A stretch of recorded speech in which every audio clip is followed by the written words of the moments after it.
Hi అండి, అందరికీ నమస్కారం. నేను మీ ఈశ్వర్ సాయి. అసలు ఏం జరుగుతుందండి? అసలు ఏమనుకుంటున్నారు మీ అందరూ?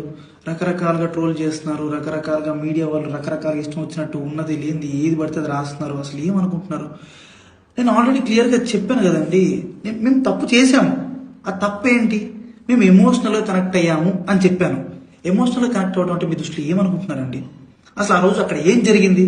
మీకు తెలిసిన 10% మాత్రమే, 90% మీకు తెలియదు. ఆ రోజు ఏం జరిగిందో మీ అందరి ముందు నేను పెట్టబోతున్నాను. ఆ రోజు మార్నింగ్ నాకు షూట్ ఉంది. ఎర్లీ మార్నింగ్ 5:30 కల్లా మేము లొకేషన్ కి స్టార్ట్ అయిపోతాం. నేను 4:15కి నా రూమ్ లో లేచాను. ఆ టైంకి అసిస్టెంట్ అనే అతను నా వాష్రూమ్ లో ఉండటం జరిగింది. నేనేం చేశాను?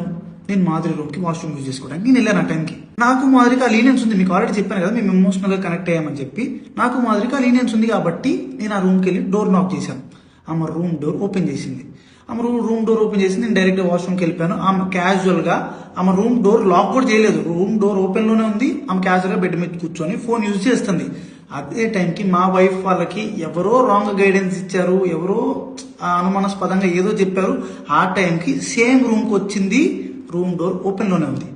ఆ సిచ్యువేషన్ లో మా వైఫ్ ఆవేశం వల్ల ఆమెకి ఇష్టం వచ్చింది చేసింది. అక్కడ ఆ సిచ్యువేషన్ ఆమె ఇష్టం వచ్చింది చేస్తుందని చెప్పి నేను మాట్లాడే సిచ్యువేషన్ లో కూడా లేను.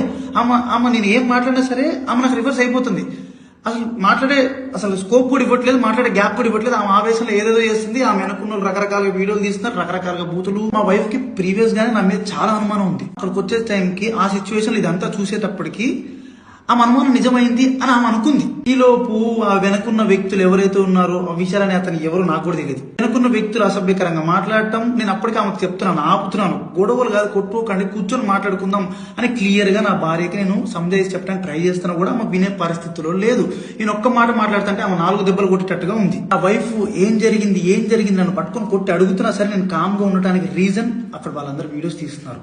నేను ఏం చెప్తే ఏ రకంగా పోర్ట్రే అయ్యిద్దో తెలియదు. ఎక్స్ప్లెనేషన్ ఇవ్వడానికి నాకు స్కోప్ కూడా ఇవ్వలేదు. ఆల్రెడీ మీకు చెప్తున్నాను కదండి, మేమిద్దరం కనెక్ట్ అయ్యి జస్ట్ 2.5 months అయ్యిందని చెప్తున్నాను. మా మధ్య ఒకరికి లీనియన్స్ ఉంది తప్పితే అంతవరకు వెళ్ళే లీనియన్స్, అంతవరకు వెళ్ళే ర్యాప్ మా ఇద్దరి మధ్యలో లేదు.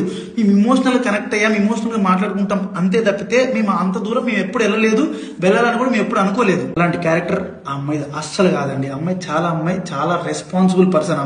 అమ్మాయి ఫ్యామిలీని అంతా పోషించుకోవడానికి చాలా కష్టపడుతుంది. నేను ఎప్పటి నుంచో కొన్ని 4-5 years నుంచి అమ్మాయిని నేను చూస్తున్నాను. ఇదే విషయాన్ని నేను మీ అందరికి ఇంటర్వ్యూలో చెప్దాం అనుకున్నాను, కానీ మా లీగల్ అడ్వైస్ ప్రకారం నేను ఎంతవరకు చెప్పాలో అంతవరకే చెప్పాను.